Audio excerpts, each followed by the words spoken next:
টোকাই বলে আমরা যাদেরকে আদর করে কাছে রাখি তারাই সবচেয়ে বড় ডাকাইত। দেখুন প্লিজ ভিডিওটা স্কিপ করবেন না প্লিজ। আবার যাতে মনে দেখে ভাই এদিকে হাতটা ধরেন ভাই, হাতটা ধরেন, হাতটা ধরেন। এগুলো কি করো সেখানে? এগুলো কাটতেছিস কাটতেছিস কেন? হাতটা ধরেন না ভাই, পোজ দিয়ে দিব ভাই। হাতটা ধরেন, হাতটা ধরেন। এগুলা দাঁড়ায় দাঁড়ায় এখানে রডগুলো কাটতেছে দেখছেন?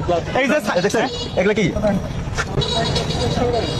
মানুষ সাইকেল ভাই ঠিক মতো এখানে রেখে যেতে পারে না। এই যে কাটতেছে, হাজার হাজার মানুষ কাটতেছে, কোন একটা মানুষ সচেতন মহিলা মানুষ দেখলাম না যে এগুলো নিষেধ করে। কেউ নিষেধ করে? এটা ধরে পুলিশ এগুলার কাটবি, এগুলার কাটবি।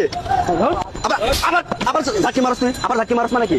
হ্যাঁ এই কাজ কাম করে খাইতে পারস না? দেখতে অনেক সুস্থ সুস্থ ছেলে বোঝা যায়। ভাই সাইকেল না, সাইকেল না, এই যে রড দিয়ে রাখছে। হাতের ভিতরে একটা লোক এখানে শান্তিতে সাইকেল গুলো রাখতে পারে না। এটা দিয়ে রড কাটতেছে। এখানে একটা কাটতেছে, লোকজন দেখবে না, আস্তে করে তালাটাকে এটা সাইকেলটা নিয়ে যাবে। আরো কিছু আছে, এই যে এগুলো আবার ধরছে, আবার আমাদের আপনারা যে সাইকেল গুলো রাখা যায় একটু পরে দেখা যাবে কি একটা সাইকেল এখান থেকে এইখানে নিয়ে গেছে এখানে। এগুলো